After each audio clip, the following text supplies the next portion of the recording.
എല്ലാവർക്കും നമ്മുടെ പുതിയ വീഡിയോയിലേക്ക് സ്വാഗതം. ഇന്നത്തെ നമ്മുടെ റെസിപ്പി പാൽ വെച്ചിട്ട് ചെയ്യുന്ന നല്ല ടേസ്റ്റി ആയിട്ടുള്ളൊരു പുഡിംഗ് ആണ്.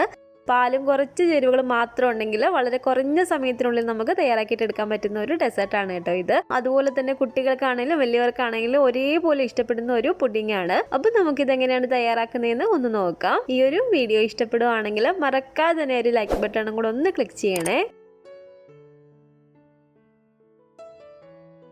ആദ്യം തന്നെ നമുക്ക് ഇതിലേക്ക് വേണ്ടത് കുറച്ച് ഡെസിക്കേറ്റഡ് കോക്കനട്ട് ആണ്. ഏകദേശം ഒരു അരക്കപ്പോളം എടുത്ത് ഡെസിക്കേറ്റഡ് കോക്കനട്ട് ഞാൻ ഇവിടെ എടുത്തിട്ടുണ്ട്. ഇത് റെഡിമെയ്ഡ് ആണ് കേട്ടോ. നമുക്കിത് വീട്ടിൽ വേണമെങ്കിൽ എളുപ്പത്തിൽ തയ്യാറാക്കാവുന്നേ ഉള്ളൂ. മിക്കവർക്കും അറിയാവുന്നതായിരിക്കും. അറിയാത്തവർക്കായിട്ട് തേങ്ങ നമ്മൾ പൂളി എടുത്തതിന് ശേഷം ആ ഒരു ബ്രൗൺ സ്കിന്ന് കളയുക, ഒരു വൈറ്റ് മാത്രമായിട്ട് നമ്മൾ എടുക്കുക. എന്നിട്ട് ചെറിയ കഷ്ണങ്ങളാക്കിയിട്ട് മിക്സിയിൽ ഒന്ന് പൊടിച്ചിട്ടെടുക്കുക. ഈ ഒരു വലുപ്പത്തിന് കിട്ടുന്ന രീതിയിൽ വേണം നമ്മളൊന്ന് പൊടിച്ചിട്ടെടുക്കാൻ വേണ്ടിയിട്ട്. എന്നിട്ട് നമ്മളൊരു പാനിൽ വെച്ചിട്ടൊന്ന് ചൂടാക്കി എടുത്താൽ മാത്രം മതി. ആ ഒരു വൈറ്റ് കളർ പോകാതെ ഒന്ന് ചൂടാക്കി എടുത്താൽ മാത്രം മതി കേട്ടോ.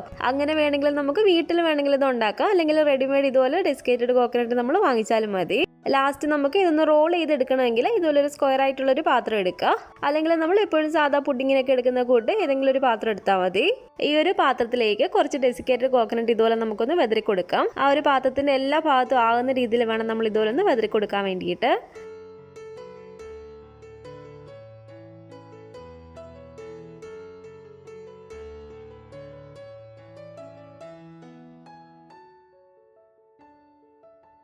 അപ്പോൾ എല്ലാ സൈഡിലും ആകുന്ന രീതിയിൽ നന്നായിട്ട് തന്നെ ഞാൻ ഡെസിക്കേറ്റഡ് കോക്കനട്ട് ഒന്ന് ആക്കി കൊടുത്തിട്ടുണ്ട്. ഇനി നമുക്കിതിലേക്ക് വേണ്ടത് 1 കപ്പ് അളവിൽ, അതായത് 250 ml പാലാണ്. ഈ ഒരു ഡെസേർട്ടിന് വേണ്ടിയിട്ട് നമ്മൾ പാലെടുക്കുമ്പോൾ വെള്ളമൊന്നും ചേർക്കാതെ ഫുൾ ഫാറ്റ് പാൽ തന്നെ എടുക്കണം കേട്ടോ. 250 ml ഈ ഒരു കപ്പിൽ 1 കപ്പ് അളവിൽ ഫുൾ ഫാറ്റ് പാൽ ഞാൻ ഈ ഒരു പാത്രത്തിലേക്ക് ഒഴിച്ചു കൊടുത്തിട്ടുണ്ട്. ഇനി ഫ്ലെയിം ഓൺ ചെയ്തതിന് ശേഷം നമുക്കിത് നല്ല പോലെ തന്നെ ഈ പാലൊന്ന് ചൂടാക്കിയിട്ട് എടുക്കാം. തീ കുറച്ചിട്ടിട്ട് പാട കെട്ടാതിരിക്കാൻ വേണ്ടിയിട്ട് നല്ല പോലെ തന്നെ നമ്മൾ ഇതുപോലെ ഒന്ന് ഇളക്കി കൊടുക്കുക. നല്ല പോലെ തന്നെ ഇളക്കി ഒന്ന് ചൂടായിട്ട് വരുമ്പോഴത്തേക്ക് നമ്മുടെ മധുരത്തിന് ആവശ്യമായിട്ടുള്ള പഞ്ചസാര ചേർത്ത് കൊടുക്കാം. പഞ്ചസാരയ്ക്ക് പകരമായിട്ട് കണ്ടൻസ്ഡ് മിൽക്ക് വേണമെങ്കിൽ നമുക്ക് ഇതിലേക്ക് ചേർത്ത് കൊടുക്കാവുന്നതാണ്. കണ്ടൻസ്ഡ് മിൽക്ക് ആണെങ്കിൽ കുറച്ചും കൂടി നല്ലൊരു ടേസ്റ്റ് ആയിരിക്കും. അല്ലെങ്കിൽ നമ്മൾ ഇതുപോലെ ഒരു 4-5 ടേബിൾ സ്പൂൺ പഞ്ചസാര ചേർത്ത് കൊടുത്താലും മതി. പഞ്ചസാരയുടെ അളവൊക്കെ നമ്മുടെ ഒരു മധുരത്തിനനുസരിച്ച് കൂട്ടിയോ കുറച്ചോ ചേർത്ത് കൊടുക്കാം. ഞാനിപ്പോൾ ഇതിലേക്ക് ഒരു 4 ടേബിൾ സ്പൂണോളം പഞ്ചസാര ചേർത്ത് കൊടുത്തിട്ടുണ്ട്. എന്നിട്ട് നല്ല പോലെ തന്നെ നമുക്കിതൊന്ന് ഇളക്കി കൊടുക്കാം. അല്ലെങ്കിൽ മധുരത്തിന് വേണ്ടിയിട്ട് പഞ്ചസാരയും കണ്ടൻസ്ഡ് മിൽക്ക് നമുക്ക് പപ്പാതി അളവിൽ വേണമെങ്കിൽ ചേർത്ത് കൊടുക്കാവുന്നതാണ്. ഈ ഒരു പാത്രത്തിലേക്ക് നമുക്ക് 1 ടേബിൾ സ്പൂണോളം പാൽപ്പൊടി ചേർത്ത് കൊടുക്കാം. പാൽപ്പൊടി ഓപ്ഷണൽ ആണ് കേട്ടോ. നമ്മുടെ ഉണ്ടെങ്കിൽ ചേർത്താൽ മതി. ചേർത്ത് കൊടുത്താൽ കുറച്ചും കൂടി നല്ലൊരു ടേസ്റ്റ് ആയിരിക്കും. 1.5 ടേബിൾ സ്പൂൺ അളവിൽ കോൺഫ്ലോറും കൂടെ ഞാൻ ഇതിലേക്ക് ചേർത്ത് കൊടുക്കുകയാണ്. ഇതിലേക്കൊരു 5 ടേബിൾ സ്പൂണോളം പാലും കൂടി ചേർത്ത് കൊടുത്തിട്ട് നല്ല പോലെ തന്നെ ഒട്ടും തന്നെ കട്ടകളൊന്നും വരാത്ത രീതിയിൽ നമുക്കൊന്ന് മിക്സ് ചെയ്തിട്ടെടുക്കാം.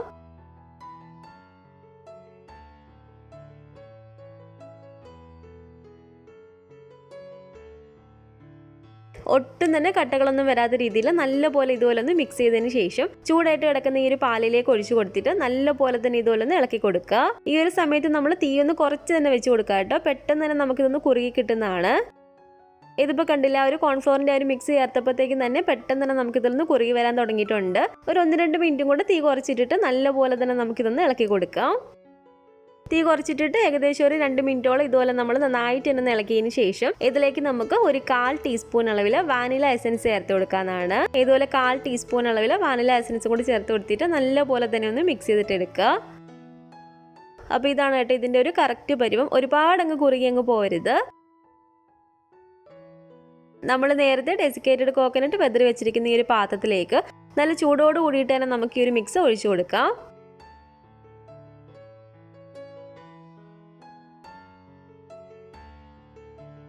ഈ ഒരു പാത്രത്തിന് എല്ലാ സൈഡിലും ആകുന്ന രീതിയിൽ ഇതുപോലെ നന്നായിട്ട് തന്നെ ഒന്ന് ഒഴിച്ചു കൊടുക്കുക.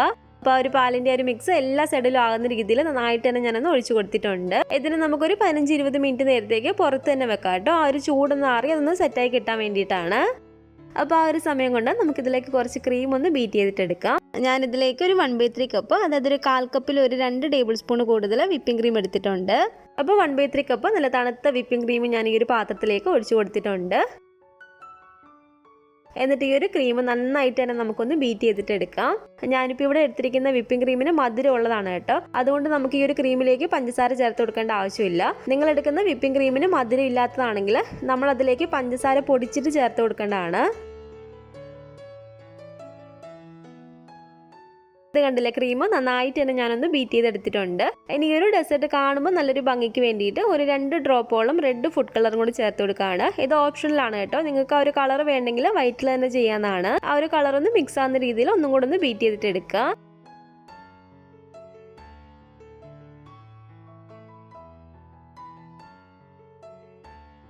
അപ്പം നമ്മുടെ ക്രീമും ഇവിടെ റെഡി ആയിട്ടുണ്ട്. ഇതൊരു 20-25 മിനിറ്റോളം കഴിഞ്ഞിട്ടുണ്ട് കേട്ടോ. നല്ല പോലെ തന്നെ നമുക്കിത് ഇവിടെ നിന്ന് സെറ്റായി കിട്ടിയിട്ടുണ്ട്. ഇനി ഇതിൻ്റെ മുകളിലേക്ക് നമ്മൾ ബീറ്റ് ചെയ്ത ക്രീം നന്നായിട്ട് ഇതുപോലെ ഒന്ന് തേച്ച് കൊടുക്കുക.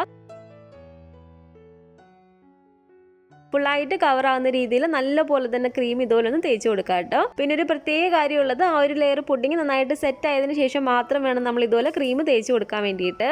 ക്രീം ഇതുപോലെ നന്നായിട്ട് തേച്ച് കൊടുത്തതിന് ശേഷം ഇനി ഇതിൻ്റെ മുകളിലേക്ക് നമുക്ക് കുറച്ച് ഡെസിക്കേറ്റഡ് കോക്കനട്ട് ഒന്ന് വെതറി കൊടുക്കാം.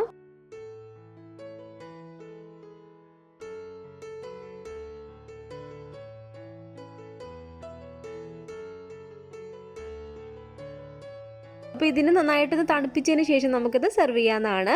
നല്ല പോലെ തന്നെ തണുത്ത് വരുമ്പോഴത്തേക്കാണ് കുറച്ചും കൂടി കഴിക്കാൻ ടേസ്റ്റ് ഉണ്ടാവുന്നത്. ഏകദേശം 1 മണിക്കൂർ നേരത്തേക്ക് നമുക്കൊന്ന് ഫ്രിഡ്ജിലേക്ക് ഇത് എടുത്ത് വെക്കാം. ഫ്രീസറിലല്ല കേട്ടോ, താഴെ വെച്ചിരുന്നാൽ മതി. അപ്പോൾ ഏകദേശം 1 മണിക്കൂറിന് ശേഷം നമ്മുടെ ഈ ഒരു പുഡിങ് ഇവിടെ നല്ല പോലെ തന്നെ സെറ്റായി കിട്ടിയിട്ടുണ്ട്. ഇതുപോലെ കട്ട് ചെയ്തതിന് ശേഷം ഓരോ പീസാക്കിയിട്ട് നമുക്കൊരു പ്ലേറ്റിലേക്ക് സെർവ് ചെയ്യാവുന്നതാണ്. അല്ലെങ്കിൽ നമുക്കിത് റോൾ ചെയ്തിട്ട് എടുക്കാവുന്നതാണ് കേട്ടോ. റോൾ ചെയ്തിട്ട് എടുക്കുകയാണെങ്കിൽ നമ്മൾ കുറച്ചൊന്ന് ശ്രദ്ധിച്ചിട്ട് വേണം റോൾ ചെയ്തെടുക്കാൻ വേണ്ടിയിട്ട്. അല്ലെങ്കിൽ ഇതുപോലെ ഒരു പീസായിട്ട് നമ്മളിന്ന് സെർവ് ചെയ്താലും മതി.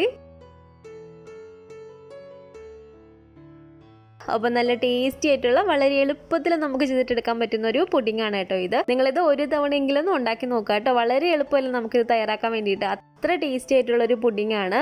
അപ്പോൾ ഈ ഒരു പുഡിങ്ങിന്റെ റെസിപ്പി ഇഷ്ടപ്പെട്ടെങ്കിൽ തീർച്ചയായിട്ടും ട്രൈ ചെയ്ത് നോക്കുക. അപ്പോൾ ഉണ്ടാക്കി നോക്കുന്ന സമയത്ത് നിങ്ങളുടെ അഭിപ്രായങ്ങളൊക്കെ മറക്കാതെ തന്നെ നമ്മുടെ കമന്റ് ബോക്സിൽ വന്ന് അറിയിക്കണേ. അതുപോലെ തന്നെ ഈ ഒരു വീഡിയോ ഇഷ്ടപ്പെട്ടെങ്കിൽ മറക്കാതെ തന്നെ ഒരു ലൈക്ക് ബട്ടണും കൂടെ ഒന്ന് ക്ലിക്ക് ചെയ്യണേ. നിങ്ങളുടെ അഭിപ്രായങ്ങളൊക്കെ കമൻറ്റ് ചെയ്യുകയും ഫാമിലിയും ഫ്രണ്ട്സും ഒക്കെ ആയിട്ട് നമ്മുടെ ഈ ഒരു വീഡിയോ ഒന്ന് ഷെയർ ചെയ്ത് കൊടുക്കുക. പുതിയതായിട്ട് നമ്മുടെ ഈ ഒരു ചാനൽ ആരെങ്കിലും കാണുന്നുണ്ടെങ്കിൽ താഴെ കാണുന്ന റെഡ് സബ്സ്ക്രൈബ് ബട്ടണും കൂടെ ഒന്ന് പ്രസ് ചെയ്ത് സപ്പോർട്ട് ചെയ്യണേ. കൂട്ടത്തിൽ ആ കാണുന്ന ബെല്ലൈക്കണും കൂടെ ഒന്ന് ക്ലിക്ക് ചെയ്യുകയാണെങ്കിൽ ഞാൻ പുതിയ റെസിപ്പികളൊക്കെ ഇടുന്ന സമയത്ത് നിങ്ങൾക്ക് അതിൻ്റെ നോട്ടിഫിക്കേഷൻ കിട്ടുന്നതായിരിക്കും. ഇൻഷാല്ലാ വീണ്ടും നമുക്ക് ഇതുപോലെ നല്ലൊരു റെസിപ്പി ആയിട്ട് കാണാം.